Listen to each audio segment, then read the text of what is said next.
Miss Gia.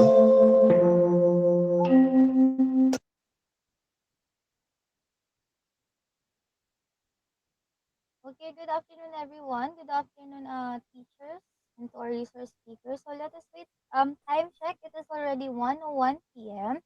So I guess let us wait a few more minutes for the other teachers to join our webinar for today. Ma'am Igia, can you hear me? Yes po. Loud and clear. Sige, mag-sound check lang po muna tayo ha. Tingnan po natin yung audio natin on YouTube. Nakaantabay po si Ma'am Charmy doon. Sige ma'am, you can talk po muna. Okay, sir. So again po, let us wait for a few more minutes po since we are only 19 pa lang po. And then yun nga po, inaayos ko yung sa YouTube channel ng Ayalan Sprite. So dito lang po muna tayo and let us wait for the others. Thank you everyone!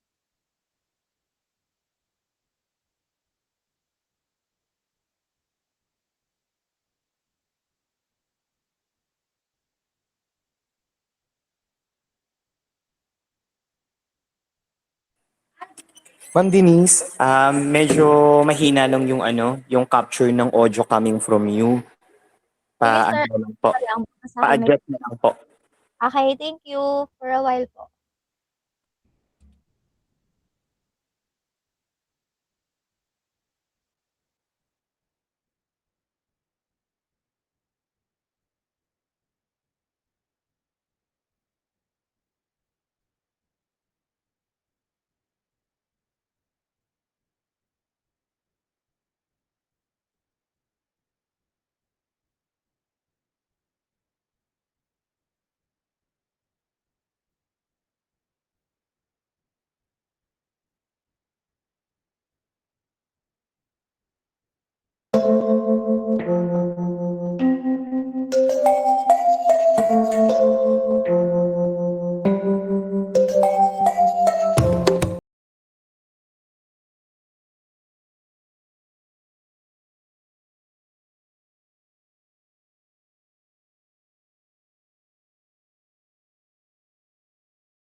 Hello, good afternoon everyone. Naririnig na po ba ako? May audio na po mga teachers. Yes, loud and clear, Ma'am Denise. Say thank you po. Pasensya na po.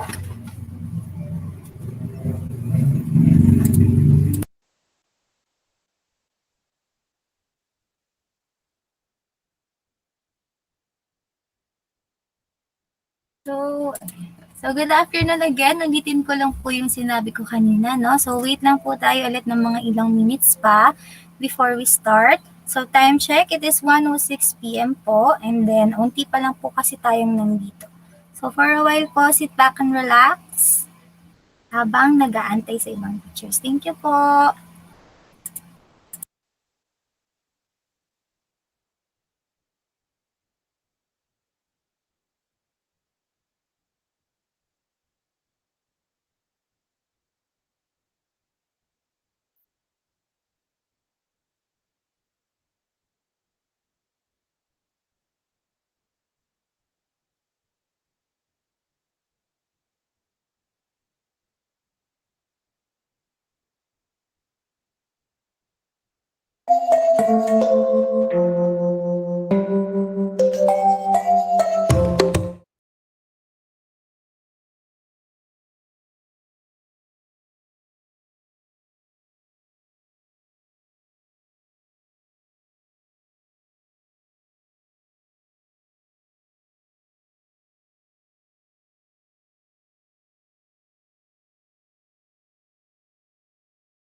Okay.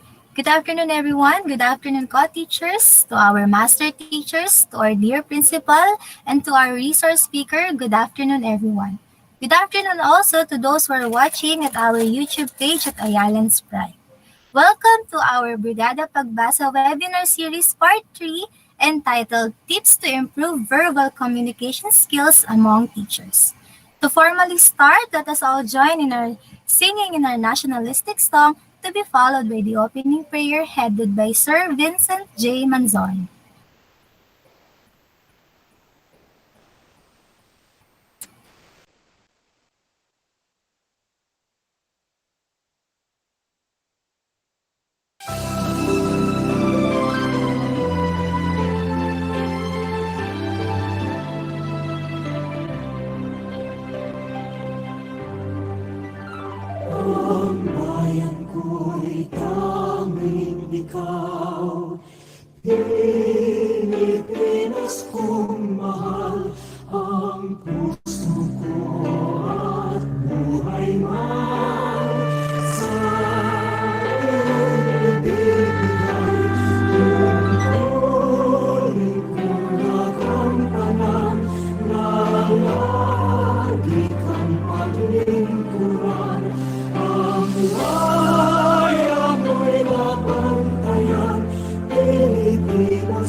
Hello, magandang hapon po. Ma'am, naririnig po ba ako?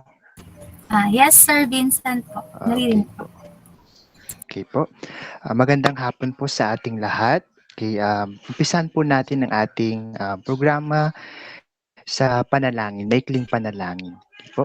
Sa ngalan ng Ama, ng Anak at Espiritu Santo, Ama naming makapangyarihan sa lahat, ikaw ay aming pinupuri at dinarangal magpakailanman. Panginoon, kami po ay nagpapasalamat sa buhay, sa araw at sa mga biyayang natatanggap namin mula sa iyo.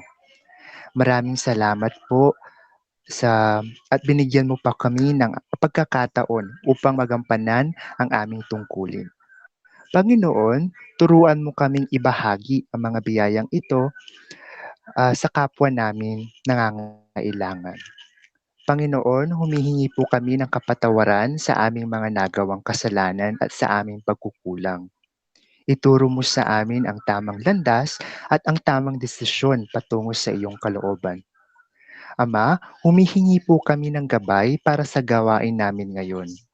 Biyayaan mo kami ng sapat na karunungan at malalim na pangunawa upang maisagawa namin ng maayos at matiwasay ang aming gawain. Naway magtapos po ang aming pagpupulong na may kagalakan sa aming kalooban. Panginoon, ito lamang po ang aming panalangin. Inaalay namin ang panalangin na ito sa pamamagitan po ni Hesukristo na aming tagapagligtas. Amen. Sa ngalan ng Ama, ng Anak at Espiritu Santo. Amen. And now, for the opening remarks, let us all listen to our dear Principal, Mrs. Rosemary B. Ponce.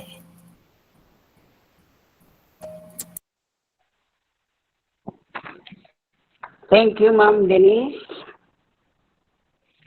Good afternoon, everyone. Isang mapagpalang hapon po sa ating lahat.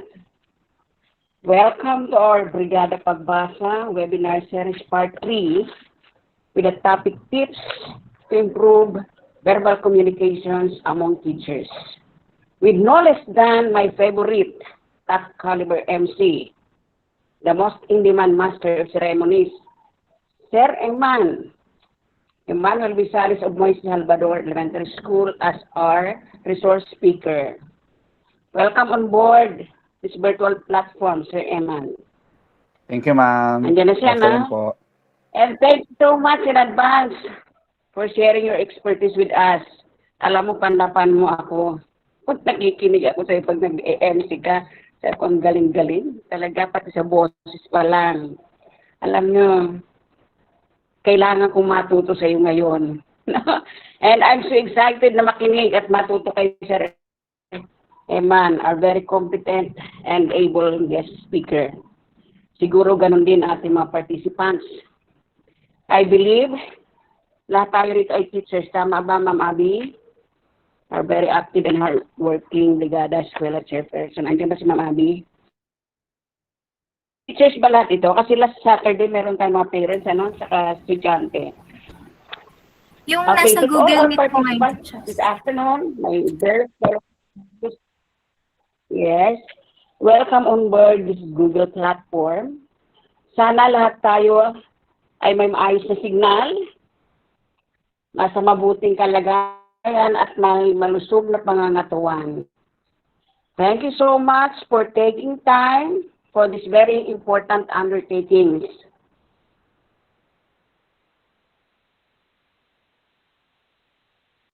Kailangan po natin ang ganitong webinar.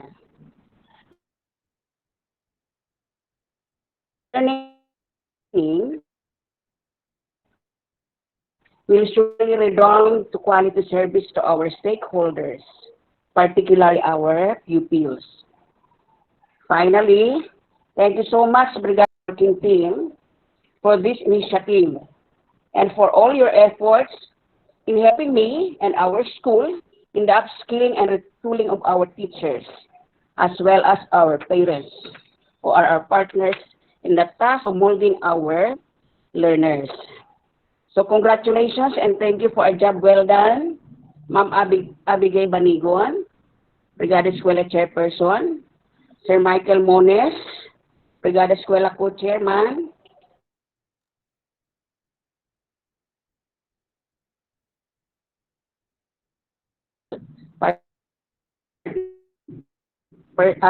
school partner focal person, Ma'am Lea Di Iscanio, Master Teachers of Brigada Eskwela, and to all the partakers at the Eskwela, particularly Brigada Pagbasa 1.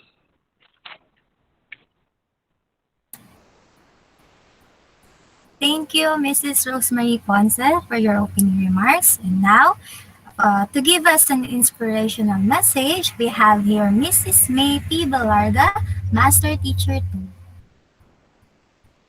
2. Good afternoon, everyone. Narinig po ba ako, Ma'am Denise? Yes po, Ma'am May. Okay, so good afternoon. So tama po yung sinabi ni Ma'am Ponce, ang ating principal. Napakaswerte po natin at nakuha po natin ang time ni Sir Emma na very in demand po talaga. Kasi si Sir, kasama ko po siya sa English. Although hindi niya ako kilala, pero siya kilalang kilala namin. Kasi nga, lagi siyang nakukuhang speaker and host po talaga. Napakahusay po ni Sir. So, Welcome to our school. Uh, ano po tayo? Pasukan na naman. Back to the one of the most exhausting part of the school year. Siyempre, yung enrollment. Ayan na. Na kung saan tayo mga guro ay parang title ng pelikulang Finding Nemo. O di ba? Hindi naman isda ang hinahanap natin. Hinahanap natin ang mga estudyante nating nawawala at hindi pa rin nagpaparamdam. Di ba? Lahat tayo dyan nakaka-relate. And dahil ngayon po ay celebration ng ating Teacher's Day, iba isang buwan tayo magse-celebrate. Let me quote, when someone asks why anyone would ever become a teacher, remind them why it's worth it. Every job has its ups and downs, but not every job can change a life. We teachers give a big impact to our students. This pandemic made us more flexible, innovative, and compassionate to our students. Palagi po tayong uma-attend, syempre last year pa ng mga webinars, tayong mga teachers, especially about strategies, techniques that we need this new normal in education. Kahit nga the struggle is real, continue pa rin kasi kasama po ito sa ating responsibilidad bilang mga guro. And we go beyond. And I quote, this pandemic is unprecedented for us, but we have experienced other hard things. This time gives us an opportunity to practice resilience and to show our students what resilience looks like. Today, let's continue to learn, be an inspiration to others, be inspired to our speaker, and enjoy learning everyone. And thank you po again. Di pa po nagsimula si Sir Eman. Thank you po for this opportunity. Thank you, Ma'am May. And now, to formally introduce to us our resource speaker today, may I call on Mrs. Roxanne G. Ignacio, our school partnership focal person. Good afternoon po. Ma'am Denise, naririnig din po ako. Yes po, Ma'am Roxanne. So, good afternoon again. Our research speaker today is very humble and kind person. Ayaw niya po talagang ipakilala ko siya. Actually, sabi niya, "Oy, Roxanne, walang ganun. Wag na." Pero syempre, di ako papayag na pakilala siya. Kasi proud na proud ako sa kanya. So, I am so pleased to be with you today to have the chance to introduce our resource speaker. He is one of the national and regional trainer who conduct seminars on the enhancement of developmentally appropriate practices or DAP and early language literacy and numeracy or ELAN. Because of his passion and expertise in the field, he was requested to be a national demonstrator teacher. English subject yata ito. Coupled with an impressive background, it was not therefore surprising that he was often invited as trainer in public speaking seminars and MC or host in many related programs of national, regional, division level events such as the Search for Outstanding Teachers, Kick-Off, and many more. Sabi nga po ni Ma'am, so fan sila ni Sir Eman, so ganun din po ako sa kanya. So currently, he is a master teacher too at Moises Salvador Elementary School. A man of virtue and simplicity who will be sharing with us today some tips to improve verbal communication skills among teachers and parents. Let us all welcome my friend, my Kuya Eman, Mr. Emmanuel B. Sales. Thank you, Roxanne. Medyo kinakabahan ako sa introduction na ginawa. Sa kaya kinuha ni Roxanne. Anyway po, good afternoon po to everyone. Dinig po ba ako loud and clear? Ma'am Denise? Yes po, loud and clear. Okay. Okay, thank you very much po. Permission to share po my slide. Thank you.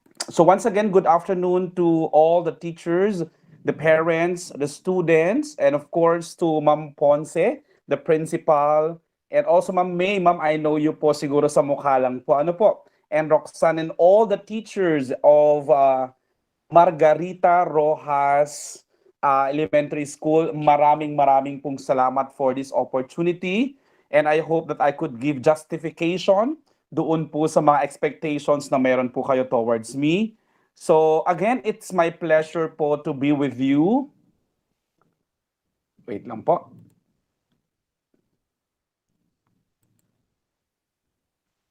And I'm so happy that I am with you now kahit alam po natin na medyo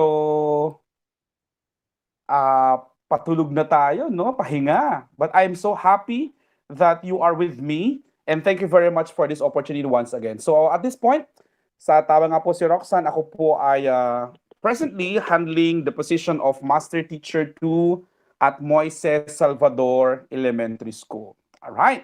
So I would like everybody to please prepare lang po kahit piece of paper dahil meron lang po tayo activity before I start my formal discussion. Actually, hindi so ganun ka-formal, no? I want it to be informative, interactive, and I hope at the end of my discussion I'll be able to get at least the tips on how to become a good communicator, verbally speaking. Right? So welcome to my topic on tips on how to improve communication skills among teachers.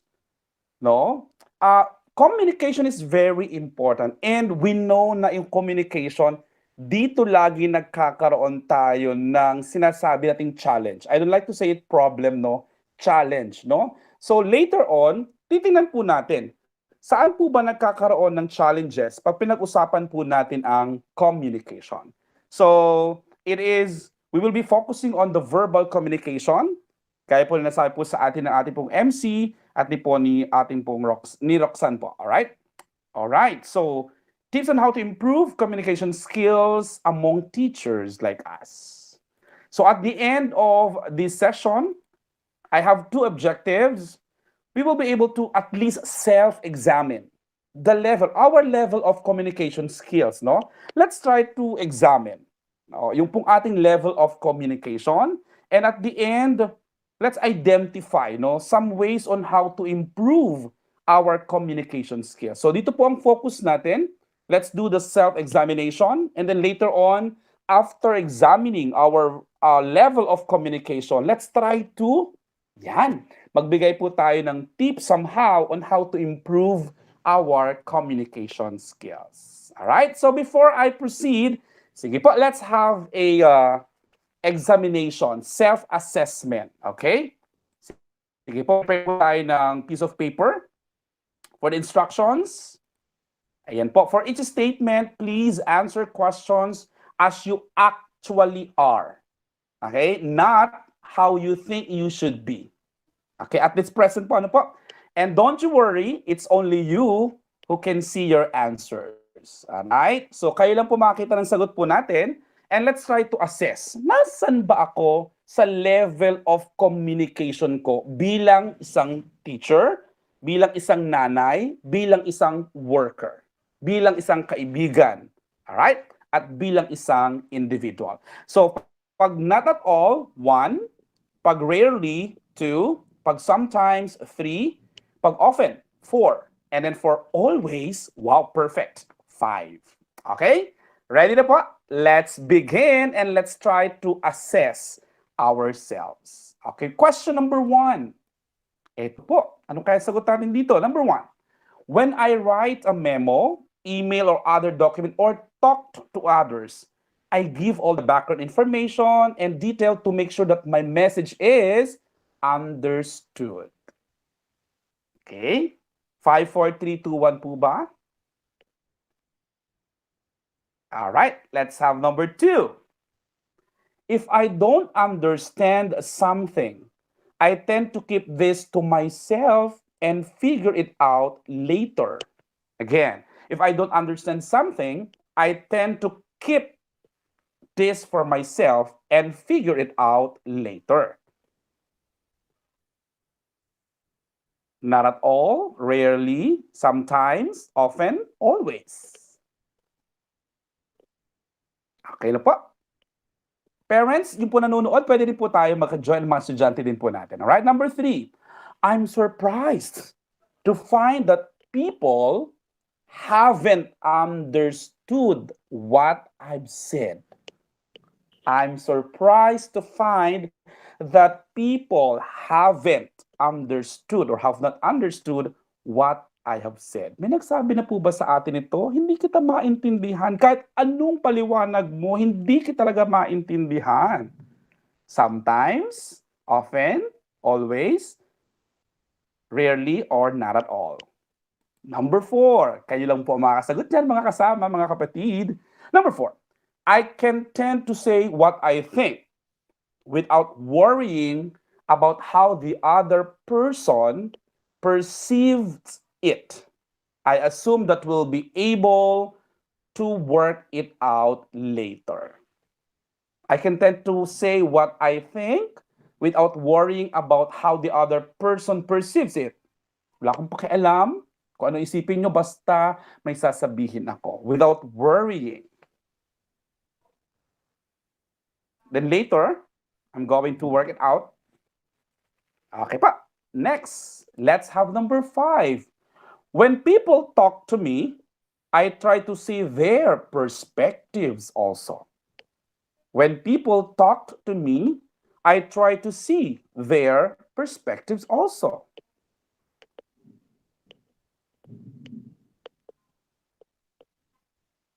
All right, let's have number 6. When talking to people, I pay attention to their body language. Again, when talking to people, I pay attention to their body language. Importante kaya yun? Ako kaya ganon? Minsan? Hindi? Madalas? Okay. Let's have number 7. Before I communicate, I think about what the person needs to know and how best to convey it. Again, before I communicate, I think about what the person needs to know and how best to convey it. Iniisip po ba natin yon? All right, let's have number 8. When someone is talking to me, I think about what I'm going to say next to make sure I get my point across correctly. When someone is talking to me, I think about what I'm going to say next to make sure I get my point across correctly.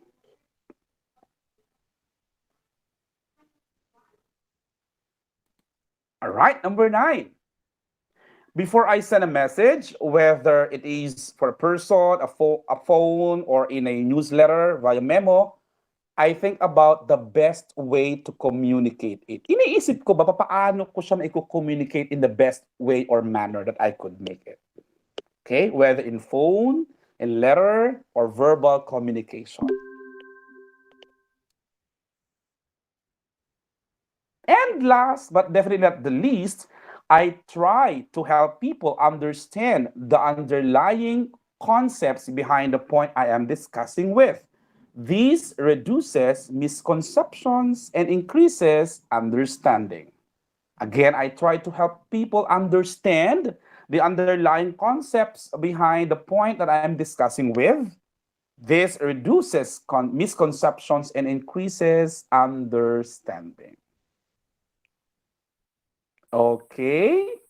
Ayan. So, itago po natin yung ating sagot. Then, mamaya, babalikan po natin. Ano po? After my discussion. And we will be having an activity right after po this.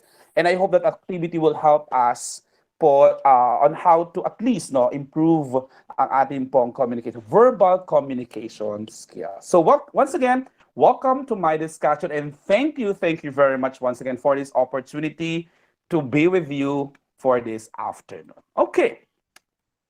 So what is a communication? Alam naman natin lahat, no? Right now, I'm communicating with you. You are communicating with me. And vice versa, no? But what is a communication? And a simplest explanation po, explanation, paliwanag po natin. May pinanggalingan po kung ano po yung communication. It is from the Latin word communis, which means common. Which means common.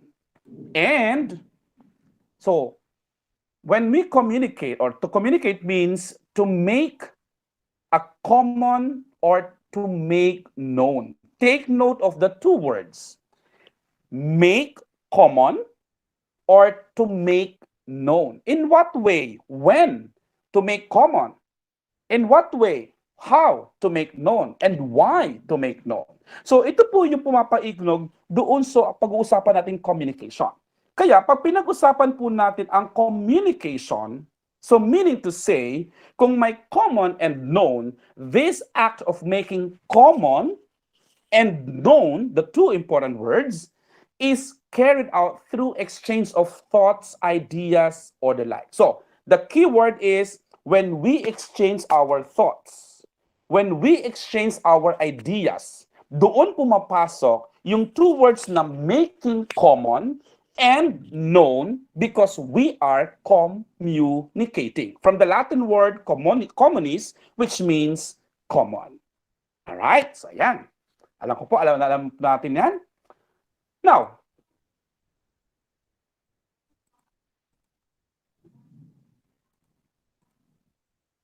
all right. So, in a general perspective, so what is now a communication?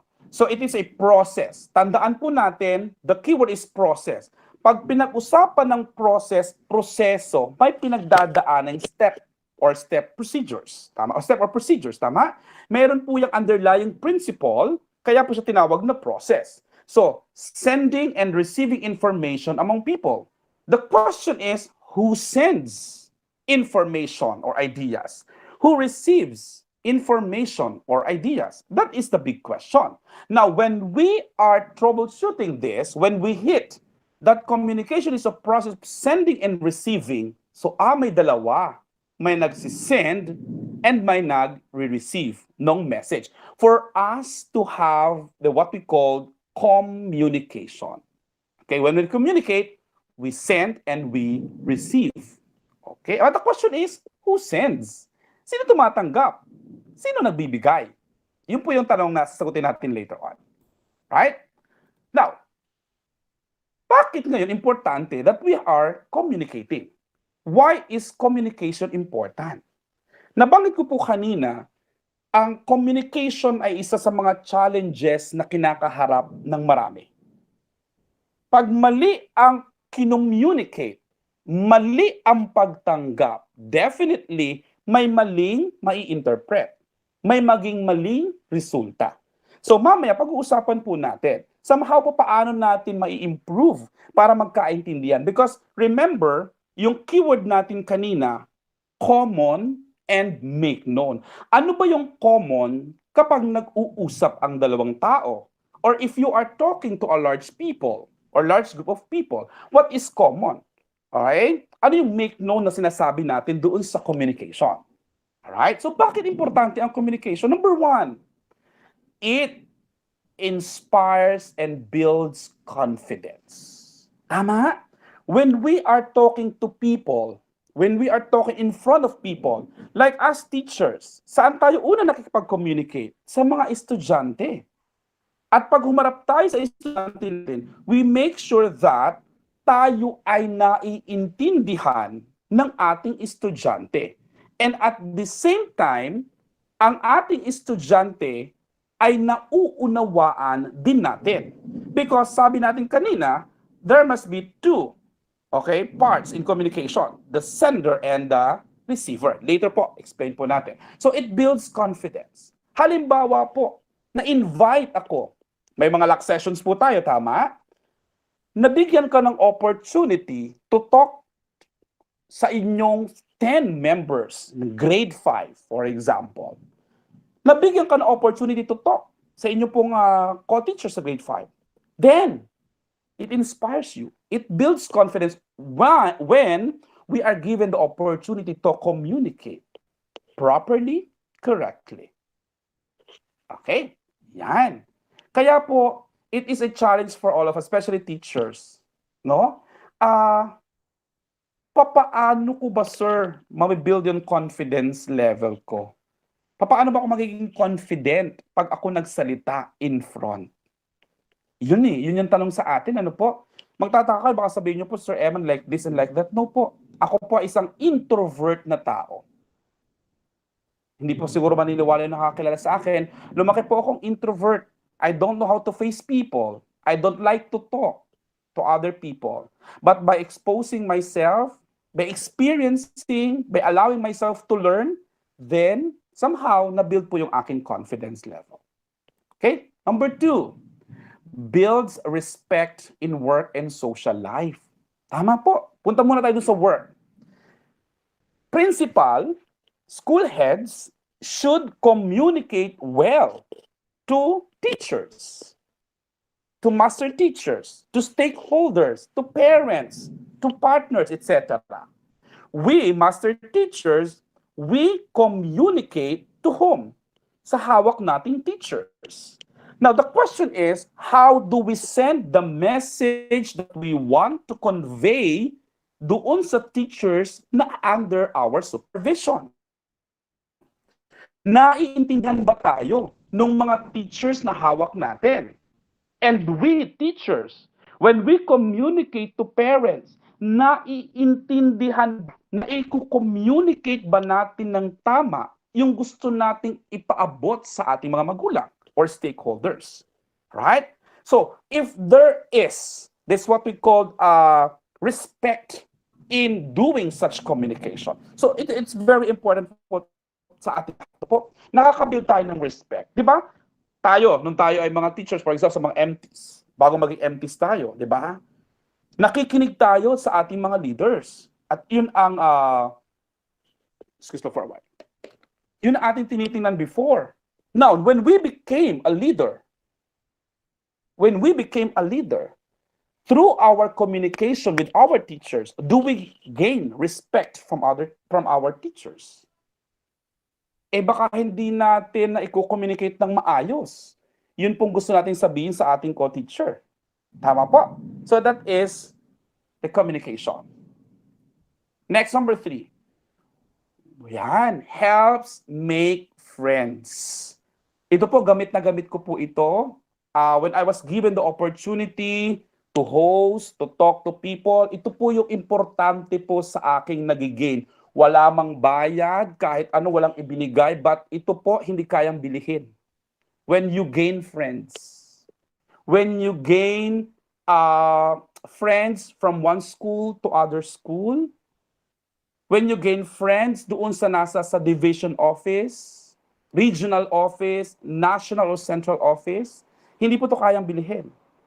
So when we are communicating, ayan, nakaka-gain tayo ng mga kaibigan. At dyan po ako mayaman. Mayaman po ako sa mga kaibigan because somehow ay naku-communicate ko po kung ano po ang gusto kong sabihin po sa kanila. Mamaya po, as we do the sharing po, mas maintindihan po natin. So it helps make friends. Kaya yung mga timid, yung ayaw magsalita, nako, yun pala yung baka less ang friends natin dyan. Right? Kaya ang challenge sa atin ngayon, we have to share, we have to communicate for us to gain friends. Make friends. Tama po. Pero, hindi yung usapan na pag-uusapan ng ibang tao, chismis na yon, right? Iba pong usapan yon, okay? So, magkaroon po tayo ng demarcation to that, ha? Alright. Next, develops a distinct personality. Diba? Si Teacher A ng Margarita Rojas, tahimik before. Minentor ni MT. Ito gagawin mo, magsalita ka sa lock session natin. Lahat nung 10 teacher ng grade, wow, si Eman ba yan? Kaya pala niya. Right? Kaya pala niya. At meron siyang sarili niyang pagkakakilanlan na ito pala siya. Yun ang challenge sa atin, ano po? Especially for master teachers. We have to mentor. We have to mentor and we have to produce who will be next to us. Tama po? Sino po yung susunod sa atin? In our absence, who will take over doon sa aking level na hinahawakan? At bilang teacher, somehow even to our students, right? Right? So, kaya may mga leader tayo sa classroom, di ba? May mga leader po tayong estudyante na kahit wala ang teacher, may pinagawang report, bumaba, ay pagbalik ni teacher, okay pa ang klase. Why? Because you produce leader in your class with distinct personality. Naka-develop ka noon. Right? And because you know that he or she can speak well or communicate well and reveals your ability to others. So, nabanggit ko na po kanina. Yung hindi kanila, si Teacher A, medyo timid. Huwag po natin kaya maging timid siya hanggang maging 20 years siya in service. Ito po ay mayroon tayong responsibilidad sa mga teachers natin as master teachers. At tayo, teachers to teachers, kaya nga po napakaganda ng program ng DepEd, yung Learning Action Cell. Okay? Napakaganda pong program niyan. Because it is a program that everybody is given an opportunity to share. When we share, we communicate, we talk. Tama? Ako po, honestly, sa school namin, just to give you sharing lang po, dati po, more on talk-talk ako sa grade 5, hawak ko po grade 5. Ngayon po, every meeting, nasa likod na lang po ako. Noong isang araw po, nagkaroon po kami ng parents orientation. Yung isa po doon magre-retire, sabi niya, ayoko sir. No ma'am, I know you can make it. Ma'am, prayer, you can make it. Nagawa po niya. Tama po? So it is our responsibility na po to develop, to produce, right? And hindi po ito overnight. Hindi po ito isang pitik lang na ating kamay. Right? It is with constant supervision and mentorship. Because in communication, it reveals our ability to others. Kung tahimik lang po tayo, tapos hindi pa tayo na may mentor, paano natin malalaman kung kaya mo o hindi? Bago po kami 2 teacher sa school. Yan po kasi ginagawa ko sa school. Nag-fish out po ako. May 2 bagong teacher, months pa lang po. Pinaatan ko po ng seminar kasi nung nagsata, I know he can make it. She and he can make it. 2 po sila. Then, yung last week, nag-discuss po sila sa district level. Inattendan ko po. Nagkaroon po kami ng series of mentorship training for 3 days. And they did very well. Kasi yun po ang dapat po natin gawin. Pasay na po yung sinasabi natin pag bagong teacher, ito ka lang, bago ka pa lang. Hindi po. May kinatawag ko ng collaboration. May bago na may idea, share it. May luma na may idea, share it. We collaborate. We communicate. We talk and we share. And that's the most important part. Right? Okay, now. So, pag pinag-usapan po natin yung communication, meron po yung model. Ang tanong ko sa inyo kanina, balikan ko po, right? Who sends and who receives the message or the information? That's a very big question. Now, in the communication model, it is very important that we have to take note of this. So, this is now the communication model. There must be a sender, mayroon pong receiver. Okay po. So, my sender, my receiver. Ang tanong ko kanina, who sends and who receives? Is it only the sender who sends message? Is it only the receiver who receives message or information? With this model po, na nakikita niyo po sa inyong screen, meron pong 2, message and feedback. Ang term ko po dyan is the channel. These are the channels no po, in communication. Right? In the absence of one, communication doesn't take place. I repeat, in the absence of one, communication doesn't exist or take place. So as a sender, I send message. Then the receiver receives my message. However, that receiver could also send message. And that sender could also receive a message. Through what? By giving feedback. And that feedback is part of communication.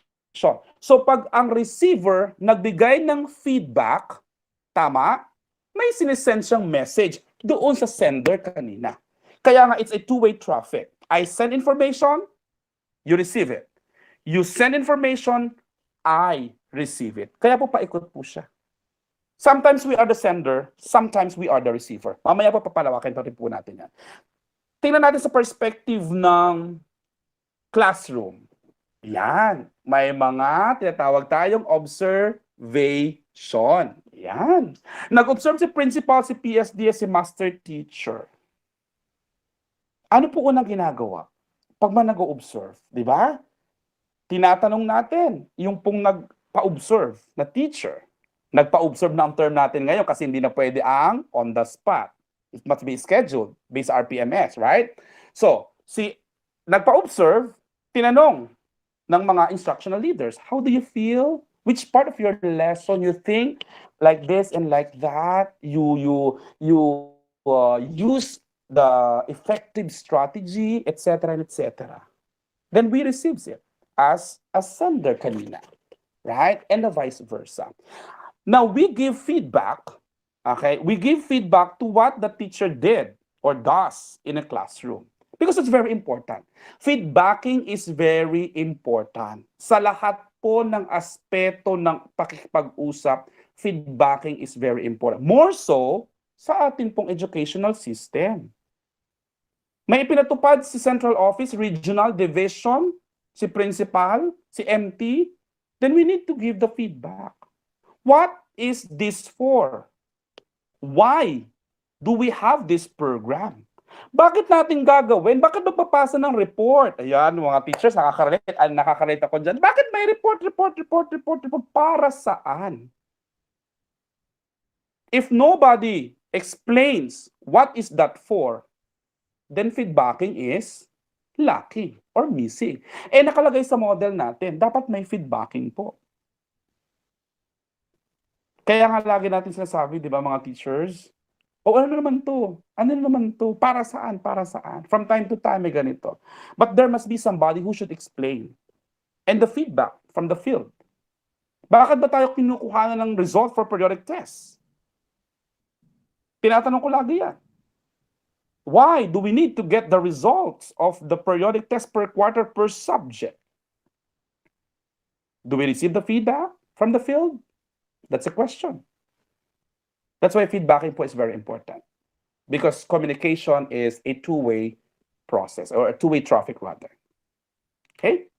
Now, ang tanong, how do I communicate? Si Sir Eman, English teacher, walang question mark. Di ba pag question mark ginagamit sa tanong, nagtanong ka Sir Eman how do I communicate? But I will not stop there. How do I communicate effectively? That is the most important word that we have to understand. Yes, nagko-communicate ka, but the question is it an effective communication? Pag sinabi ng effective communication, naiintindihan. So ito po yung tanong natin ngayong hapon. Ano po? Paglalamay-lamayan po natin. How do I communicate effectively? Sa anuman pong organization, pag walang communication, ano po nangyayari sa atin? Chaotic. Uy, meron daw ipapasa.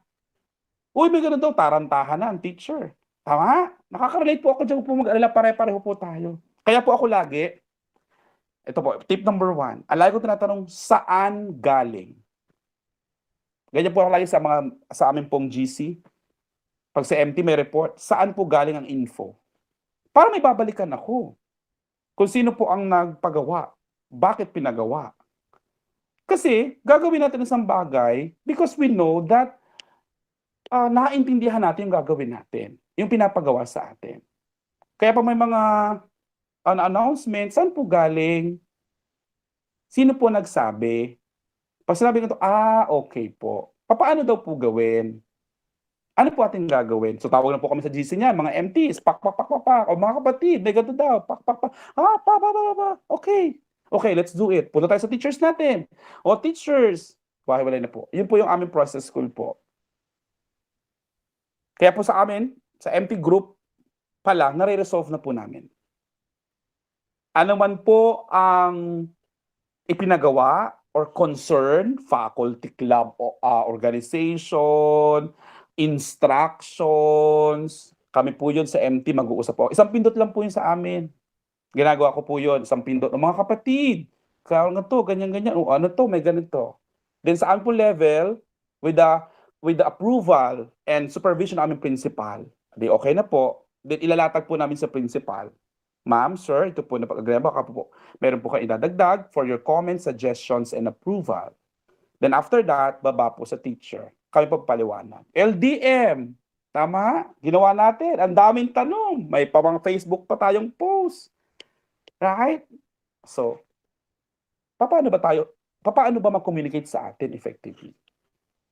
So, sa kanila po yung responsibility. Tayo po, we ask ourselves, how do I communicate effectively. So tayo po ang focus natin. Ano po? Sarili po natin this afternoon. Okay? So ito na po yung meat ng pag-uusapan po natin for this afternoon. Number 1, simplify and stay on message. The keyword is simplify. Stay. Okay? Ano ba yung gusto mong imensahe? Baka naman ang gusto mo lang sabihin ay mag-stay ka ng 3 oras. Na instead sabi mong stay for 3 hours. Ang dami-dami pa sabi-sabi. Sabi dyan, huwag ka nang gumamit ng mga high-polluting words. I use the word polluting, no? Ano, hindi tayo nakapag-communicate para magpa-impress. We are communicating because we want to be understood and understand others. I repeat, we are communicating to understand and be understood. Kaya nga po common. Yun po yung common natin. Nasasabi kanina sa communication communist ng Greek. Common. Ano ba yung common? I understand, you understood, or you understand. Naintindihan kita, naintindihan mo din ako. Yun yung common po. Make known in communication. So why use high-polluting words? Sasabi mo naman, stay for 3 hours. Humanap ka pa ng mga malamirab defensor na Webster Dictionary words. There must be what? Communication gap. Hindi po tayo magkakaintindihan. Straightforward language. Right? Straightforward. Subukan po natin pag-usapin ang isang German at isang Japanese na hindi po parehong marunong mag-Ingles. Magkakaintindihan po kaya sila? Definitely not. Maybe by non-verbal communication. But when we're talking of the verbal communication, they will not understand. Same thing with us. Kung may gusto kong parating sa inyo, yung pinaka-simple way na maintindihan ako, give it to the teachers, give it to your employees, give it to your co-workers, give it to your mother, to your parents, to your friends, dahil ang communication hindi lang pang trabaho. In our everyday life, ginagamit po natin ang communication. Right? So that's tip number 1. Simplify and stay on your message. Ako, nag-stay lang ako sa inyo sa communication natin. Pag-usapan natin is about communication. Right? Number 2, engage your listeners or readers. Yun ang tanong eh. How should I engage my listeners or readers? Paano ko sila i-involve? Right? Doon sa pinag-uusapan. Draw your listeners and readers into the conversation. Ask questions and invite opinions. Solicit their feedback. Ang lagi po sinasabi pag po kami may meeting, there's no monopoly of leadership. There's no monopoly of ideas. You share, you collaborate, you talk to each other. Ang isa sa po sa nakakahinder sa atin po para mag-share, ano po? Ano po yung una? Yung ating hiya. Right? Kasi maybe, may na-experience yung tao, yung teacher, napahiya siya. When she or he talks or talked in the past, napahiya siya. Bago pa lang siya magsasalita, binara na agad ng leader. Right? May mga ganong instances. And we have to understand. We have to search, bakit kaya itong teacher na to ayaw magsalita? Bakit kaya itong estudyante ko ayaw magsalita? Diba? We try to understand. We try to look into what? Underlying causes. Why? Why and why? So solicit their feedback. Okay? I-engage mo sila. Kaya sa lock sessions po natin, hayaan nyo po MTs mag-share ang ating teacher. Ako po ang ginawa ko po sa lock session ko, every lock session, I know naman ginagawa po natin to, ano po, merong mag-share. Hindi ako mag-share. Sinasummarize ko lang. Meron po akong chairman's hour or chairman's time. And then meron po akong mag-share. Kung ano mang readings ang nabasa niya, ano man ang gusto niyang i-share. Baka may best practice siyang gustong i-share na pwede natin ma-benchmark. Ay, oo nga, maganda yan. It builds confidence level. It builds persona dun sa tao. Yung distinct po. At yun po ang very important po. Okay? Tayo po bilang leaders, tayo as teachers, as leaders, no? Pag tayo teachers to students, to parents, no po? Iba yung welcoming na environment that even that student is very timid, very shy. Napasalita mo yan. Dahil naramdaman niyang importante pala siya sa grupo. Yun yung word eh. Yung importante ako. Importante rin pala ang sasabihin ko. Na hindi ko mararamdamang mali ako. Pag yun po nagawa natin, we are engaging them, our listeners and our readers. Pasay na po yung Miss Minchin Principle. Yung po tawag ko po ng Miss Minchin Principle. Yung tipo magsasabi, stop! Mali! Sit down. Did you listen? Muna. Kung anong gustong sabihin ng teacher, nung bata, nung magulang, nung kapwa mo magulang, nung parent, or ng kaibigan mo. Tama? Engage them. Involve them. Allow them to talk. Allow them to share.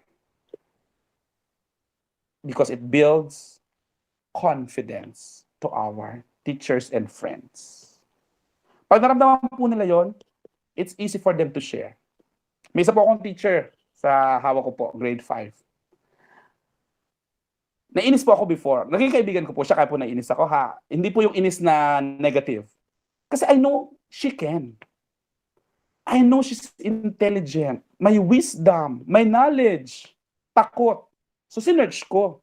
So nung maging kaibigan ko po siya, yun pala, nung bagong teacher siya, nag-suggest siya, alam niyo po kung saan lang, yung pong sa headdress pagka Christmas cantata, nag-suggest lang siya, pak!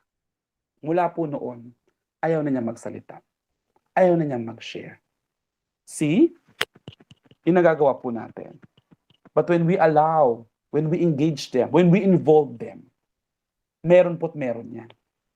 Hindi po yung magiging teacher kung hindi po yan creative. Meron at meron niyang laman. Sa mga magulang po nakikinig ngayon, sa anak po natin, we try to listen, engage our children to our communication.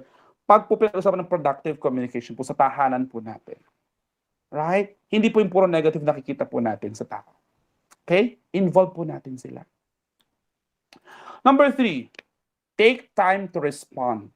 Siyempre po, may tanong. Meron dyan, iti-test ka. Ugali ng Filipino yan eh, no? Kahit naman very obvious na yung sagot, speakership idea. Test ko nga kung magaling yung speaker na yan. Magtatanong ako. Very Filipino psychology, no? Pero may sagot naman na. But before you respond to the question or query, yan. After you have listened, after you have understood kung ano po sabihin ng mga nagtanong, take time to draft in your head what you want to say. Okay po? So, I thank you very much for that clarification, for that question, etc. and etc. Okay? So, take time to respond. Because it's very important na iniisip po natin yung ating response or responses to the given situation. Question, queries, whatsoever. Right? Sir, ang tanong po, ako ito yung strategy ko mga kapatid. Pag po ako nag-speaker, nabanggit po kanina, national, regional, ang ginagawa ko po, kasi minsan meron kang hindi alam. Okay, strategy po. The tip number 4, wala po ito dito. Pag kayo nag-speaker, since ang term natin ginagawa is facilitation, tama? You facilitate. Okay, you facilitate. Okay. Yes, may nagtanong. Any other idea? O, nag-elicit ka, no? In-involve mo sila, in-engage mo sila. Yes, Emma. Yes, Aldrin. Yes. And then, may nakita ko dong word na nasasagot dun sa tanong. I-compose mo siya, i-draft mo siya, nasagot mo yung tanong niya. Pero hindi niya naramdaman na somehow, medyo, hindi ka sure sa sagot mo na nasa isip mo. Pero dahil nag-elicit ka, in-engage mo yung mga listeners and viewers, doon pala makakuha ka ng sagot. Then you rephrase. Pagdating, pak! Wow, ang galing nung speaker. Napaikot yung topic, yung tanong. Pero saan mo kinuha? Doon sa iyong mga listeners or doon sa iyong mga kasama. Because you engage them. Isang technique po yun. Isang technique po yun. Okay? Kasi may magpa-pop up ng, meron diyang merong alam, merong bigger idea doon sa idea mo. And then, why not? Get, share, rephrase, draft, rephrase, then respond. Pagdating ng pak, panalo si MP ko. Galing. Right? So, yun po. Isa po sa strategy kong ginagamit po. And I would like to share it with you. Sa Elan, modesty aside po, pag po ako nag-talk, ang kinakausap ko po, teacher 1 po lang ako noon, 2015, way back 2015, 2016. Teacher 1 lang po ako. Ang aking tinitrain, EPS, PSDSS, principals, master teachers. Who am I? Teacher 1, to talk in front of these people. But with the wisdom of God, that's number 1. When you know what you are talking about, when you engage them, doon po makakapagkuha po tayo ng mga estratehiya, mga gamit po natin. Kaya po ako, tuwan-tuwa po ako may mga training. Yung iba po ayaw. Ako gustong-gusto ko po yun. Kasi alam niyo po kung bakit? Doon po tayo nagkakaroon ng mas malawak na pangunawa. Yung iba, pagod na. Although understandable, no? Pero ako, I really love attending those trainings. Because merong isa, dalawa ka dyang matututunan. Sa 5 araw na seminar, meron dyan isa, 2, 3 ka matututunan. And that's good enough. Right? That's good enough. Kesa wala ka natutunan. Right? Okay po. Take time to respond. Engage ang inyong pong mga kasama. Tip. Alright, number 4. Make sure you are understood. This is the end goal of any communication. The other person for not understanding. Madalas to, no? Ang tawag ko po dito, Eva and Adan principle. Instead of looking for a way to clarify the phrase, what you are trying to say, so it could be understood. Diba? Sabi ni Lord, bakit mo kinain yung prutas sa pinagbabawal ko? Adan. Sabi po ni Eva. Eva, bakit mo kinain? Sabi po nung ahas. Kung humingi ka agad ng tawad sa Diyos, di wala tayong kasalanan ngayon. Ang tawag ko po dyan, Eva and Adan principle. Okay? Do not blame others. You try to reflect. Bakit ba ako hindi maintindihan? Kasi mahina talaga yan, kaya hindi makaintindi. Yung co-teacher ko, whatsoever, yung co-parent ko, o yung batang yan, whatsoever, try to reflect. Baka naman ako yung may problema. Baka nasa sa akin yung problem or yung kakulangan, kaya hindi ako maintindihan. Try to look for ways to clarify or rephrase it. Tama? Sinabi ko nung unang-una, simple words. Baka naman gumamit ka ng sobrang tataas na words. Grade 5 ang tinuturuan mo. Tama po? Baka naman ang ginamit mo ay pang senador. Teachers ang kausap mo. Right? So let's try to reflect. Don't blame others. Tayo namang mga Filipino, ito po ang sakit natin mga Filipino. Kaya po pag ako nagsishare po talaga ko sinasabi, try pong magsalita. Try to give feedback. Di ba may meeting tayo? Clear? Maliwanag ba lahat? Yes, ma'am. Yes, sir. Pagtalikod. Ano daw? Sharp. Ang daming tanong. Umattend ng meeting, hindi pa rin naintindihan yung pinag-meetingan. Lumabas. Ang kausap, yung kasamahang, hindi rin pala nakinig, hindi rin naintindihan. Na hindi nagtanong sa platform o doon sa meeting mismo. O ano na maintindihan? Ano na mangyayari? Wala nang pagkaintindi. Kaya po ito talaga sinasabi. Ito sakit ng Filipino sa atin po eh. Kaya ito dapat po palakasin po natin. Tip na wala po dito sa atin po. Try to elicit. Ako po, pag wala pong tanong, ako po ang nagtatanong. Sa school po, pag walang, alam mo po, faculty, nung inano po namin ang constitution po namin, ni-revise. Aba, yes ng yes. 200. Are you sure? Pros and cons. Ay, oo nga no. Ay, sir, hindi na po, hindi audit. So, yun po. We have to elicit. Kailangan po yun eh. Kaya po tayo naman nakikinig, let's try. So tandaan po ha, tayo nakikinig ay mayroon tayong responsibility. Mayroong responsibilidad. Ano po yung responsibilidad natin? To give feedback. Pag wala pong feedback, ibig sabihin po, no, naintindihan pong mabuti. Pero deep inside pala, ay hindi natin naiintindihan. Mga magulang po nakikinig po ngayon. Pagkausap niyo po ang anak niyo po, try to get feedbacks po. Ano ba nararamdaman ng anak po natin? Baka may gusto po silang sabihin. It's very important po. Because in communication, balikan natin yung communication model, may message si sender, may feedback si receiver. Then nagsalita si receiver, then magbabalik ulit si sender. May message, may feedback din. So it's a continuous process. Kaya pa, sabi ko kanina, in the absence of one, communication doesn't exist. Proper communication, rather. Effective communication. Maybe may communication, pero ang tanong, effective ba? Naging effective ba ang pag-uusap? Okay po. Sa faculty, sa atin. Pag may problema ba, sino dapat ang unang haharap? Principal ba agad? Yun ang tanong. Pag mayroon bang misunderstanding, sino ba dapat ang unang magre-resolve? Principal ba agad? Daming trabaho ng principal, right? Why not in the level of faculty officers first? Then to MPs. Kaya dito po natin makikita pag sa isang organization nare-resolve agad ang problem, maganda ang communication ng bawat isa. Pag hindi maganda po yung chaotic ang ating pong environment. At nararanasan po yan kahit saan po. Tahanan, group of friends, pamayanan, pamahalaan, eskwelahan, trabaho, lahat po yan. Kaya it's very important po. I'm so privileged that I was given this time to share. Kasi po, gaya po sabi ko sa inyo before, introvert po ako noon. Hindi po ako nagsasalita. Pero po, pag po ako nagsalita, tandaan po natin, laging may paggalang. Laging may pagrespeto. It's very important po. Okay? So make sure you are understood. Kaya pag ikaw magsasalita, tingnan po natin. Ay, sorry po, nawala po yata.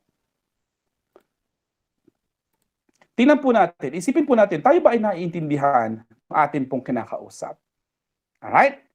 So, that's very important. Okay? Next, number 5. Develop your listening skills too. Develop your listening skills too. Kanina, binanggit ko sa ating communication model that the sender sends message, the receiver gives feedback. Pag nagbigay ng feedback si receiver, make sure na nakikinig tayo bilang sender. Why? Because the best communicators are almost always the best listeners. Yung magaling po mag-communicate, yan po yung magaling makinig. Listen without judgment and don't be distracted by thinking about what you want to say next. Then respond, not react. Okay? We should know how to listen well. Tayong MPs, challenge po sa atin yan. Tayong leaders, PSDS, principal, school heads. It's a challenge for us that we listen also. We develop the listening skills. Listening with a heart. Yung po ang term kong gagamitin. Iba po yung listening by ears, iba po yung listening by heart. With heart.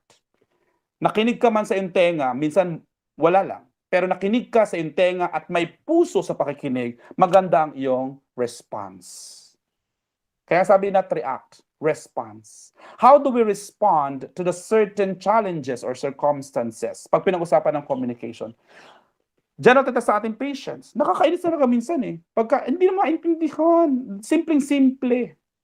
But we are here communicating for us to be understood and not blame others. Kung hindi maintindihan on once, twice, thrice, then try many times. Rephrase. Gumamit ng ibang strategy. Kasi ang objective natin is that for us to be understood. Yun ang ating goal. Maintindihan ako na nagsasalita nung kinakausap ko. At yung kinakausap ko ay maintindihan ko rin bilang receiver, bilang nagbibigay ng feedback sa akin. Pinakamahirap yan pag nag-observe. How do we give feedback sa observation? Laging perfect, ang galing-galing, bongga, perfect. Is it always perfect? How do we give constructive feedback na hindi masasaktan yung teacher na inobserve natin? Tandaan natin laging areas of improvement or areas for improvement. Hindi laging perfect. May makikita tayo dyan na pwede pa niyang i-improve the next time around through our observation. And we give feedback. Pero pag sa observation natin, pag sa mga demo, lahat perfect. We need to give. Para saan? Para sa ating mga nakita. Yung teachers, pag pumunta ng demo, mag-observe tayo. May feedback minigay yung nag-observe. Oo nga. Tama si sir. Tama si ma'am. Nakita ko rin yun. Alright? Pero ang may karapatang magsabi, sa time na yon ay supervisors or yung mga observers. Pero dahil nakinig kang mabuti, you give attention, then, oo nga, pareho kami na na-observe, ni observer. Right? So, develop our listening skills too. We should know how to listen. Huwag lang tayong dakdak ng dakdak. Makinig din po tayo. Mga parents, try to listen to our children. Meron po silang masasabi na matututo rin din po tayo. Tayong teachers, let's listen to our students. At may matututunan din po tayo. Instructional leaders, heads, school heads, listen to our teachers. Because may makukuha po tayong aral sa pakikinig when we respond and not react. Because we have the listening ears, and most especially, we have the listening heart. Mahirap, pero pag ito po nagawa natin, napakaganda na environment. Di ba sarap magtrabaho sa isang environment na masaya lang? Happy lang. Nagkakaintindihan, nagkakaunawaan, nagkakatrabahuan, cooperative ang bawat isa. Walang may mataas, walang may mababa. Walang may monopoly of leadership, monopoly of knowledge. We share. Number 6, body language is important. Yes. Sabi nga sa research, ayan, 65% of all communication is non-verbal. Non-verbal. Watch for visual signs that your listener understands, agrees or disagrees with your message, and be aware that your body is sending signals too. Right? Prosody sa pag-usap. Pinuri mo, congratulations. Masaya ako sa iyong observation, sa iyong demo. Aba, ay nakasimangot ka, madam or sir. Congratulations, kapatid, ang husay ng ginawa mo. Keep it up. Good job. Great job. Right? Tinapik mo lang yung teacher. Hinaplos mo lang siya. Walang salita. Alam na niya ang ibig sabihin. That you are happy with what he or she did. Right? Kasi non-verbal. Our body language, may sinisendang message sa atin. Sa kanila rather. May binibigay na message. Ako po kasi mahilig po ako sa ganun. Minsan mahilig po ako sa non-verbal. May problema ang iyong kaibigan, namatayan, may pinagdaan ng problema, kahit wala kang sabihin. You just hug, you just stop. Kanyang balikat, kanyang likod, kanyang ulo, alam niya ang ibig sabihin. And we must be sensitive to our body language. Is it important in communication? Yes. Kaya nga may verbal and non-verbal communication.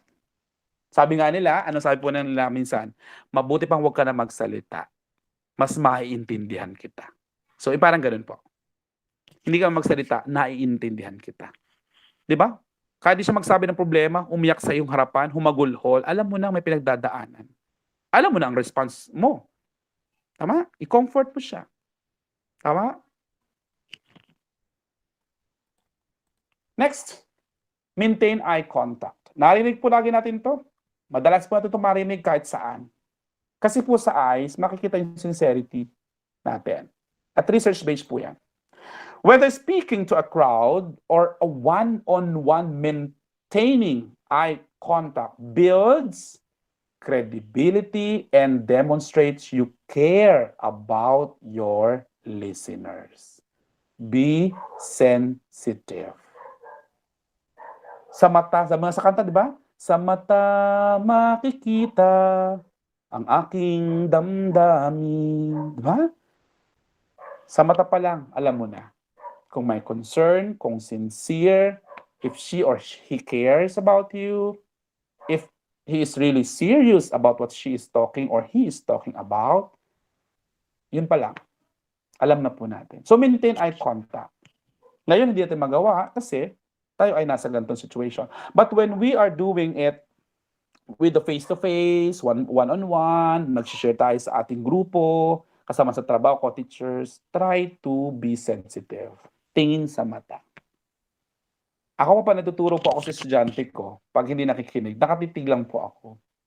Hindi ako nagsasalita, titingnan ko lang. Pag nakatingin na po ako sa kanya, tatawa-tawa. Okay na? Done ka na, anak? Okay, ako naman ha. Okay po, sir. Alam na niya, tatahimik na siya. Okay? Number 8, and I think this will be the last, respect your audience. Pinakamahirap po sa lahat ang mag-gain ng respect. Sabi nga, respect begets respect. So kung gusto mong irespeto ka, irespeto din natin ang ating mga kasamahan. Irespeto mo din ang kanilang idea. Makinig ka, pakinggan mo, paglimian natin. Recognize your message is not just about you, who, what, or what you want. You should sincerely care about the needs and the unique perspectives of those whom you are communicating with. Take note of the word. Sincerely care about the needs and the unique perspectives of those to whom you are communicating with. Nandun yung sa tanong natin kanina, di ba? Doon po sa ating unang activity. Are we sensitive enough dun sa uniqueness at perspective ng iba? Pag ba sila may idea, pinapakinggan natin? Nire-respeto ba natin? Isang strategy po mga kapatid, ito, wala po yan nasa PowerPoint ko. Ito po yung personal experience ko po. Sa isang pagpupulong, meron diyang ilang ideas. Tama po? Meron diyang disagree, super disagree. Meron diyang super agree. Meron diyang ano lang, walang sasabihin. Alam po sinasabi, okay, open po, sige po, okay po. Then, analyze po natin. Ang term ko po lagi nagamit is win-win solution. Hindi mo ipaparamdam na hindi mo gusto ang idea niya, gusto mo itong isa, at hindi rin mararamdaman na itong isa na siya ang super tama, itong isa ay mali, but win-win solution. Okay? We try to solve the problem in a win-win solution. Maganda yung idea ni ma'am. Tapos itong kabila, I think, pwede natin pagsamahin. So, yung term na ginamit ko kanina, enhance. I-enhance natin. Kasi pag naramdaman itong isa na lagi, parang lahat ng idea niya mali. Lahat ng idea niya parang walang tama. Tingin niyo po, magsasuggest pa yung next time around. Hindi na. Nadampi ng spirit niya. Kung alam natin medyo sablay, i-enhance natin. Yung enhancement is the key. We enhance para itong A at itong B, when you join together, one good decision. Ganun po ang ginagawa namin. Ako po personally, modesty aside po, pag po meron po kaming sa school, siguro po ay, sabi nga nila, ako nang lider-lideran po sa aming school na MPs, ganun po. Mahirap po mag-balance, sa totoo lang po. I became also a faculty president, merong ito, but you have to explain very well. Kailangan mo sasabihin, okay, pag-isipan po mabuti natin bago tayo bumoto, dahil kung hindi man natin gusto ito, whether we like it or not, of course, majority wins, blah, blah, blah, blah, blah, blah. So kahit nag-disagree silang tatlo, on the latter part, mag-a-agree na rin sila. Because you explain very well, pinaunawa mo sa kanila na hindi naman mali yung desisyon nila. It so happen na mayroong mas better na idea or you collaborate the two ideas. And that's the win-win solution. Always win-win solution po ang ating strategy. Okay po. Respect is the key. Gusto mong irespeto ka, rumespeto ka din. Hindi porket empty ka, ikaw lagi ang tama. Hindi porket ikaw ay principal, supervisor, deputy secretary, or pangulo ng Pilipinas, o ikaw ang hari at reyna ng mundo, laging tama ka. We try to respect also others' perspective. Tama po? And pag marunong po tayong rumespeto, ang sarap magtrabaho po. Sa totoo lang. Minsan, alam ko nararanasan natin ito, no? Lalo sa mga kasama ko sa MT or sa teacher, no? Bata ka, ay ang mong idea, sabihin natin ay medyo may idea yung isang medyo maedad sa'yo, senior. Paano po ba yung strategy na gagawin? Ang lagi po dyan, you communicate po effectively, maayos, may respeto. May isa akong kasamahan dati, una kong taon po, hindi ako nakausap. Hindi ako nakausap po talaga, promise. So, anong sabi ko? So, kailangan ma-win ko po siya. I have to win. Okay? I have to win po yung kanya pong heart. Ngayon po, kami po nag-uusap. At ate ko na po siya. Pa-retire na po siya. And I'm happy for that. I'm not saying I'm perfect po. Ano po, marami po akong flaws. Marami po akong mga weaknesses din. But ang lagi po na sinasabi, ma'am, mga kapatid, yung respeto po, napakahalaga po sa akin po nun. Ayoko po na may naaagrabyado. Ayoko po na may natatapakan tao. At ayoko sa lahat po ang may napapahiyang tao. Yun po, masakit po sa akin. Kasi I always think na, what if ako yung nasa kanyang shoes, mangyari sa akin? What would I feel? What do I feel? What would I feel and how would I respond or react to that? So yun po yun. So yun po yung kailangan po natin maintindihan. Respect is very important. Ikaw naman, kung may idea ka, magsabi ka ng may respeto din. Magsalita ka ng may paggalang, mag-react ka o mag-respond ka ng may paggalang din. To summarize, everything po na aking po na-share po sa inyo, I concluded it with the 7 C's of communications or communication. What are the 7 C's? Number 1 po is completeness. Natural, tama po ba? Dapat kompleto yung gusto nating sabihin. Right? Kompleto doon sa recados na gusto nating sabihin, sabi nga po nila. Concise, simple, right? Sure. With consideration, paano natin sasabihin, sa paanong paraan natin sasabihin, we consider others' perspective, others' feelings when we say something. Clarity, we clarify. Yung klarado, rather. We explain it very clear, right? Makikita yung clarity sa ating pag-usap. Concreteness, konkreto tayo sa gusto nating sabihin. Tama po? Kung ano yung gusto nating ipalabas, sabihin, dapat concrete po yon sa mga nakikinig po sa atin. With courtesy, respect, kaya po na sinabi ko po sa inyo kanina, may paggalang, and of course, correctness. Siyempre po, pag hindi po tamang ating sinabi, there must be a problem along the way sa ating pag-uusap. Tama po? So these are the 7 C's of effective communication. The completeness, the conciseness, consideration, the clarity, concreteness, courtesy, and correctness. Ako, for me, the most important is the courtesy, yung respect. Kasi pag nakuha mo yung heart ng tao, ay napaka-importante. Alam niyo po, to modesty aside, before I conclude in 5 minutes, ako rin po ay may organization sa province namin, alam po, in Roxanne, sa Mindoro. I'm handling po youth, 35 years below. At even po sa mga teachers po sa ibang tao, hindi ko po alam. Sabi ko, bakit kayo sa akin nag-open? Bakit yung deepest na problem nila, family, relationship, mga mag-asawa po, because I am also a counselor. Ano po? Hindi ko po alam bakit. And then one time, yung kaibigan ko pong church leader, sabi niya, Kuya, alam mo bakit? Because you have the listening heart. You know how to respect. Pag hindi ka tinatanong kung ano ang iyong, ano tawag dito? Kung ano ang iyong idea sa sinasabi ko, hindi ka magsasalita. Dahil meron kang respeto. And I try to scrutinize kung tama. Then, nagtatanong po ko sa kanila, why me? Even love life ng mga batang ito, kabataang ito, even mag-asawa, may problema. And I'm so blessed with that. Blessed po ako doon. Kasi, yung may respeto sa iyo, pinagkatiwalaan ka, yung trust, yun ang po ang number one. At mahalaga po makuha po natin yon sa estudyante natin na pinagkakatiwalaan tayo, sa magulang po natin na pinagkakatiwalaan pa, sa co-worker natin, sa ating leaders na pinagkatiwalaan po tayo. It's very important po that once we are nabigay po ng trust sa atin, we are being trusted by our leaders.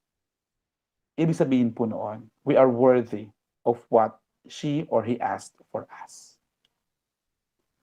So later po sa bahay, ito po maganda pong gawin mga kapatid. Ano po? Gawa po kayo, di ba kanina po may sinagutan po tayo? Okay? Gawa po kayo ng sulat sa sarili ninyo. Dear self, ano po yung gusto nyo sabihin sa inyong sarili? Papinag-usapan po yung communication. You try to go back, doon po sa sagot nyo kanina, try to scrutinize, try to analyze, balikan po natin, and then yung po mga sinabi ko, kung may nakuha po kayo, try to analyze po. And then, gawa po kayo ng letter at itago nyo po yung letter na yon. Hindi po natin gagawin ngayon. Itago nyo po yung letter na yon at balik-balikan nyo po yon. Para pag nakipag-usap kayo sa anak nyo, asawa nyo, kaibigan nyo, ka-worker nyo, lahat, balikan mo yung sulat mo. Parang, na-achieve ko ba ito? Na-fulfill ko ba ito? Nasusunod ko ba ito? Inari ito sa aking sulat. Because, sabi natin, gusto natin magkaroon ng improvement sa ating sarili. And lahat ng bagay po na gagawin natin, it should start with kahusayan. Kung mayroon po tayong respeto sa sarili natin, kung mayroon po tayong pagrespeto sa iba, sa pakikinig, pakipag-communicate, and I believe you can give it to others. So try to make a letter to yourself dahil yan po yung magpapaalala po sa atin kung ano po ang nangyari po September 15, 1 to 2:30 p.m. sa ating pong pinag-usapan po ngayong hapong ito. And it will be your reminder, it will be your, parang, ano doon po, yung mga secret natin dati, Islam book ba tawag natin doon, mag-remind po sa atin na, okay, ito ka. Pwede mo ilagay yan sa iyong cabinet, kasi ako po sa cabinet ko, nagsusulat po ako Kung ano po dapat yung i-remind sa sarili ko. Kasi po, we have to check ourselves. Ano po? Because I believe that for us to be understood, para maintindihan po tayo, you communicate. We communicate. I communicate. Communicate with a heart. May puso po na pakikipag-usap. And with that, thank you very much po. Happy to serve. Happy na nakasama ko po kayo. Mga magulang, mga mag-aaral, mga teachers po ng Rojas de Ayala. Margarita Rojas. Okay, thank you very much for the opportunity, Ma'am Ponce, Ma'am May, Roxanne, and to the rest of the team, congratulations kasi ang husay nyo. Ako, binabati ko kayo. Imagine meron kayong webinar series. It's a good practice. Hindi lahat ng school meron yan. Kaya palakpakan nyo ang inyong mga sarili, principal nyo, MTs nyo, lahat ng technical working group. Kasi nagulat ko kay Roxanne, sabi niya may series sila, webinar series. Wow! Kinabog nyo ang regional at central office. Diba? And it's a great job. Nakakatuwa po yan. Ako, kukunin ko yan. Nag-benchmark ako sa inyo. With your permission po, I will try to, to suggest sa school na magkaroon kami ng webinars. At taga Margarita Rojas naman ang imbitahin ko para magsalita po sa amin. I love it. Congratulations for this preparation ninyo sa inyong Brigada Eskwela. And hindi ito mangyayari kung hindi kayo nag-communicate, nag-plan with the heart. Tama? Because you plan, you communicate, you cooperate. Kaya, very good po ang inyong program. With that, thank you very much and good afternoon po. Sana may natutunan po kayo ha. Kahit po konti lang, masaya na po ako doon. Thank you po. God bless. Thank you very much, Sir Eman Sales. No? That was a very informative talk that you had. So, sigurado po akong malaking tulong po ito sa aming mga kaguruan, no? Lalo na ngayong nagsimula na po ulit ang panibagong school year, yung mga tips na binigay niyo po on how to improve communication skills. So, Sir Eman, I personally believe po in like the part where you said na it is not always the listening ears but also the listening heart. So talagang tama naman po na nowadays, we should also listen to the children po kasi they have always something to say and we can also learn from them. So thank you very much po. So for the next part po of our webinar, we will have a open forum po. So Sir Eman, I hope it is okay for you to answer some Ay, okay lang questions po. po. No problem po. Sige po. For the teachers po, teachers who are listening in here right now with us, if you have any question for our resource speaker po, just raise your hand or pwede pong sa chat box na lang, kahit ako na lang po ang magbasa ng inyong mga tanong. If you have any po. So, meron po ba teachers? Opo, sobrang galing na po ng talk ni Sir Emma, no? Talagang sobrang detalye na po ang pagkaka-explain niya sa tips na kanyang binigay sa atin. So, any questions po, teachers?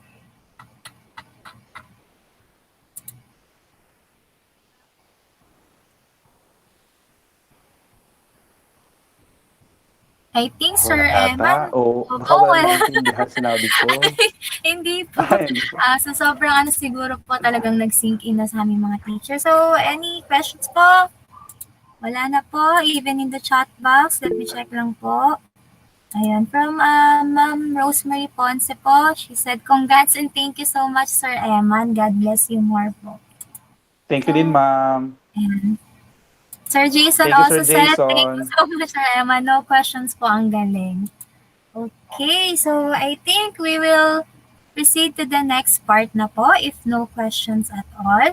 So for the awarding of the certificate, may I call on Sir Michael L. Mones, our Master Teacher 1 and also the internal co-chairman of Brigada Eskwela.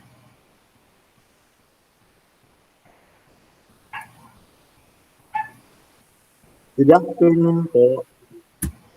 Good afternoon, everyone, especially to our resource speaker for today, Sir Manuel Sales. A virtual clap, everyone.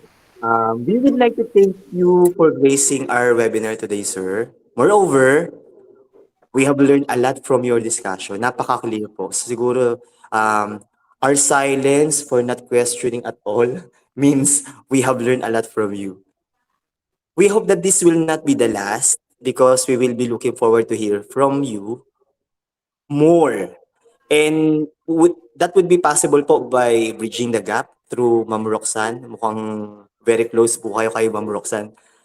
And now, as part of our unending gratitude, please accept this certificate of recognition.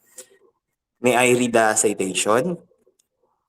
This certificate of recognition is presented to Mr. Emmanuel V. Sales in grateful recognition for his invaluable service as resource speaker during the virtual webinar, Brigada Pagbasa Series Part 3, and for his outstanding contributions to the success of Brigada Eskwela 2021 Bayanihan para sa Paaralan. Given this 15th day of September 2021 at Margarita Rojas de Ayala Elementary School, Santa Ana, Manila. Signed, Miss Abigail A. Banigon, Brigada Chairperson, Miss Leia D. Escaño, Master Teacher in Charge, and our dear Principal, Ma'am Rosemary B. Ponce, School Principal. Thank you, sir. And good luck po sa mga susunod po nating pagkikita. Salamat, Sir Jason. Ay, Sir Michael, sorry. Salamat po. Pleasure is mine po. Pag po kaya po ng schedule, anything po na pwede po natin ma-share, ako po ay willing po. So, maraming salamat sa inyo pong lahat. Ma'am Ponce, salamat po. Thank you, Sir Eman. Sige pa. Thank you again and congratulations, Sir Emma. No? So now po, for the closing remarks, we have here Miss Charmeline and D. Escanio, Master Teacher 1. Hello po. So, good afternoon po. Am I loud and clear, Ma'am Denise? Yes po, loud and clear. Thank you po. So, first of all, I would like to thank our resource speaker for today, Sir Emmanuel V. Sales, Master Teacher 2 from Moises Salvador Elementary School, for sharing his knowledge and expertise as he discussed tips to improve verbal communication skills among teachers.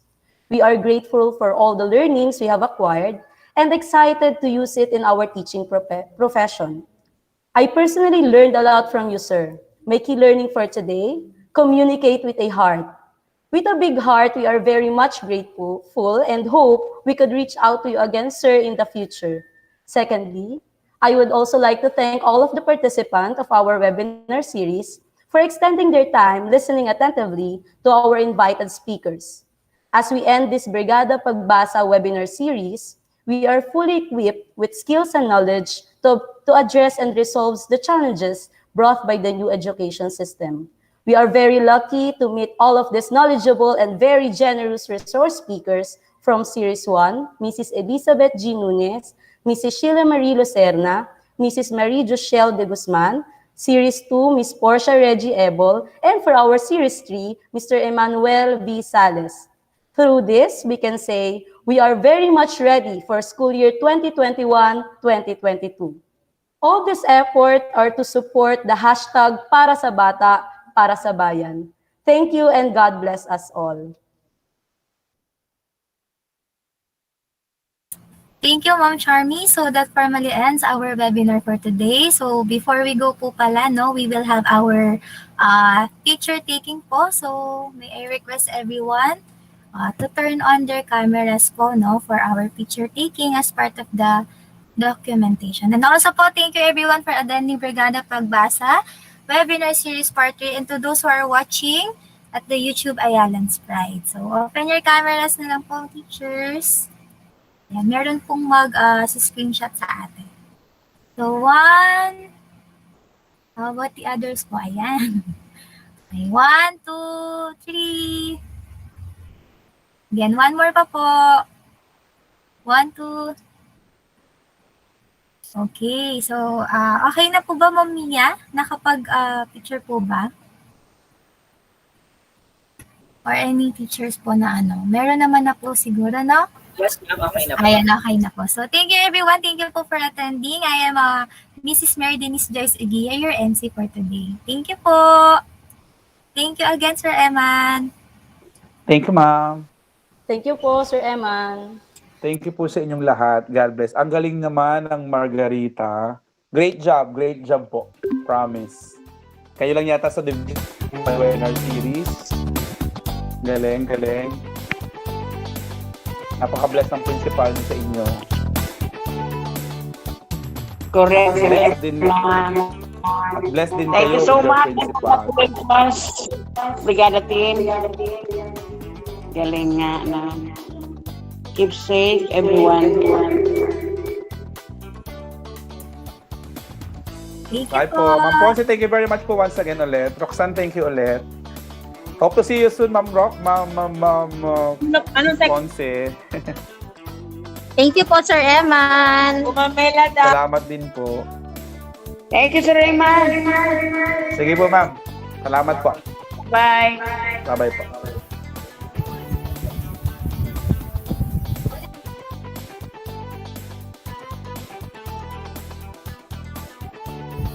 Thank you, Ma'am Denise.